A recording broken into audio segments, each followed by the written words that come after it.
What is up, guys? Yellow Gamer here, and today I am bringing you guys episode 11 of my MLB 17 show, Fantasy Draft Franchise, featuring the Detroit Tigers. Now, this is obviously episode 11, but more importantly, this will be episode 1 of some playoff baseball. We are in the month of September. Things are about to start getting interesting, and I figured now was the appropriate time to look through some of the statistics on the season from all the players. I know that's like kind of a big deal. To kind of get an idea and an accurate judgment as to how our team played. So as we go through the lineup here, you see I'm going to be going through player cards, showing you guys stolen bases, batting averages, how their statistics increased.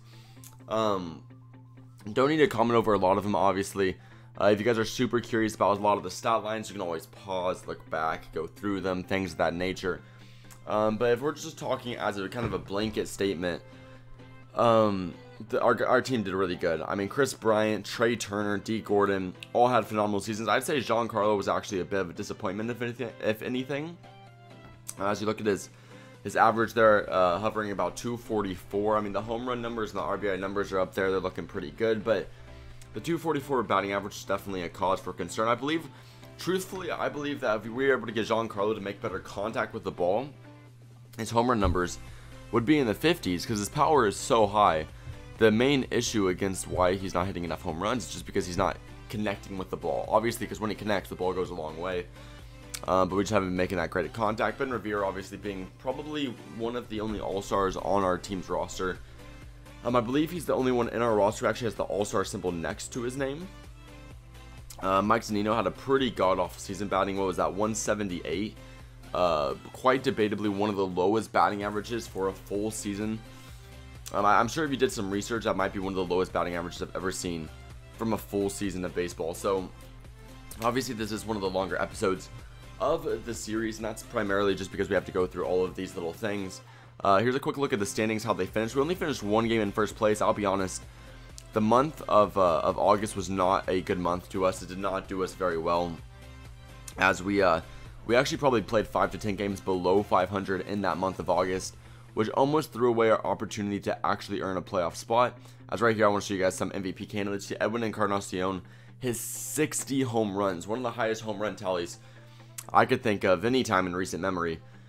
But yeah, like I mentioned, August almost took us out of the playoff spot. And in fact, something else that I want to mention that's fairly interesting, I think, as on this first game of the series, obviously on the ALDS, we'll have Carlos Martinez on the mound. Also, if you guys looked earlier, we'll be playing the Los Angeles Angels, which is a little bit of a shot to the heart for me, as I am an Angels fan. They will have Jose Quintana on the mound, but as an Angels fan, the last thing I want to do is eliminate them from the playoffs.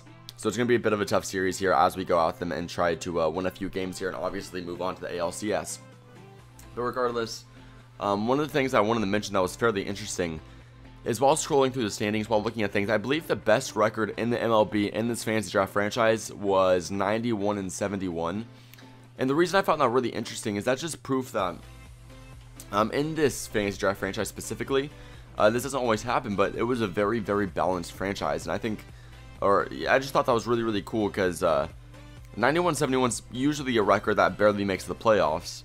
And in this, it's the best record in the whole entire MLB. So even though we finished 86 and 76, I believe it was, that's still good enough for a playoff spot, obviously. Good enough to win the division, in fact. And the Angels were only one game above us at 87 and 75. So the one downside is obviously, I believe this is the way it works. I believe it's since they had the better record, they will get the home field advantage, which is something that's a little bit disappointing. Obviously, I want to be able to bring some quality baseball back to Detroit. I want to give the fans something to look forward to, but we got to play an extra game here in Los Angeles. Obviously, if it comes to that, we just never know. Right now, the main concern is obviously trying to take game 1 on the road, which is obviously a bit more difficult. It's never, everybody knows the term home field advantage. Obviously, we got to work on the road here and try to eliminate enough of that home field advantage to come out here victorious. Right here, starting off the game with D. Gordon grounding it back up the middle, but Trey Turner is going to get us on the board, at least before the hit tally mark, by knocking one back into the left center field gap, and that will be easy for him to score to get a stand-up double. Next up to bat, Chris Bryant's going to hit a nice little single there in between shortstop and third base, however, and Trey Turner with that 96 speed has every intention of going home on that hit, and he will be successful in doing so, as we are now going to go up 1-0, However, right here, Giancarlo is going to get a pitch to drive, and sadly, he didn't really get a hold of it. The third baseman will get credited with an error on that play, and we will now have runners on first and second with still only 1 out. So now Chris Carter up to bat. He, however, will also get a pitch to hit, and we'll have kind of the same result as Giancarlo, grounding ball over to third base. This time, however, the third baseman will be successful in making a good play as he's going to turn double play here. And you see right there the stat line, 2 hits in that inning, as well as the Angels actually having an error. And we will score a run as well in the inning, going up 1-0 in the first inning. Now for the bottom of the first, we're going to try to start off strong. Carlos Martinez, however, will give up a leadoff single to, I believe that is Billy Burns. Second up in their batting order, I'm not fully aware of who they had in this lineup. I just know a few key guys they had in the lineup. They had Pujols, Carlos Correa. I mean, they had a few pretty good guys. But overall, their lineup didn't have a whole lot of pop, which leads me to not be overly concerned with this lineup. I believe if we pitch good pitches, we should be successful in limiting their run production. And right there, we actually get a great way to move out of the inning by getting a nice little double play. And we will get right back on the board here in the second inning as our rookie hitter, I believe his name is Sergio Santos, is going to drill one over that right field monster out there in Angel Stadium. And that's going to put us up 2-0 in just the second inning. Jose Quintana obviously a bit upset. He's coming off a pretty good season there for the Angels. Obviously earning that. If you earn the playoff day starter, that means you were technically the ace for the season. So obviously he's a bit disappointed with his performance up to this point. Obviously when you're in the playoffs, that's when your intention is to pitch the best baseball of your career. And Quintana is not quite living up to that ability. But either way, it appears that Carlos Martinez is also struggling a little bit on his end, as he will not remain, or as he will not be able to keep the Angels off the scoreboard. As I believe here in the bottom of the second, Pujols is going to connect on that low outside slider. We're looking at a little bit of a throwback. Pujols right here. He's rounding those bases. He's going to get a nice little home run over there in the left field wall. And that's the thing. Obviously, about 5 years ago now, Pujols was given a lot of money from those Angels with the intention of bringing them a World Series hope. And right here, he is trying to live up to that ability. Obviously, a lot later than was expected. But right here, he's obviously hitting a home run there, doing everything he can for his team. Now moving on a few hits later, is now runners on first and third with, I believe, yes, still 0 outs. Right here, though, a nice play for Martinez to throw it back home and get the first out of the inning and prevent a run from scoring. But he is going to be unable to pick up that ball accurately. And that's going to result in the second run of the game. And right here, we're going to flip a nice little double play. Or so we thought, as right here, he's actually going to run it out to first base. So nothing is going right here in the field for our team. We need to get out of this inning quick because we are not trying to give up any more runs, especially in a playoff game, especially on the road. It is not easy to earn your runs, and we are not trying to throw away an opportunity. So right here, it is now a 3-2 game, but luckily after a few nice ground outs, they will score one more run, but we will be able to get out of the inning without too much damage being done. But like mentioned, we are still down 3-2. But not for long, because Giancarlo is going to destroy this inside fastball. In fact, this fastball was not even in the strike zone. And he is going to crank it over the left field wall. An absolute bullet. He probably hit that ball 115 miles an hour. That ball just rocketed out of the stadium. Not a whole lot of height on that home run either. It literally stayed probably 7 feet off the ground that whole entire drive. But that will still be good enough to exit over that left field wall into the away team's bullpen. And that will put us in a tie at 3-3. But that tie will be broken here as Chris Carter, a couple of innings later, will follow up on Giancarlo's home run by hitting one here on the right field wall and getting us a 4-3 lead. Now, what I want to mention is that home run was a bit interesting because it obviously could have been caught by the right fielder, but because they were playing the righty shift and they had everybody on the left side of the infield and the left side of the outfield, the right fielder was not able to appropriately react to that fly ball. And was able to just shallowly drop into that first row into right field. And we got kind of lucky there because that right field wall was only about 3 feet high. They easily could have made that catch. But moving on here into the 8th inning, we decided to put our closer, Andrew Miller, into the game. He's going to start off successful here in this 8th inning by getting back-to-back outs to get us out of the 8th. Which I believe is actually the top of their lineup right there. We're going to get their number 1 and number 2 hitters out. But things get a little more unsuccessful here. In the bottom of the 9th, as Miller is going to blow this game wide open by giving up a home run to none other than Todd Frazier. Another big hitter, another big home run hitter. And he has crazy pop against lefties. So sadly, with that home run right there, is now going to be tied 4-4 in the 9th inning. Just about the worst thing that could have happened. And now moving on.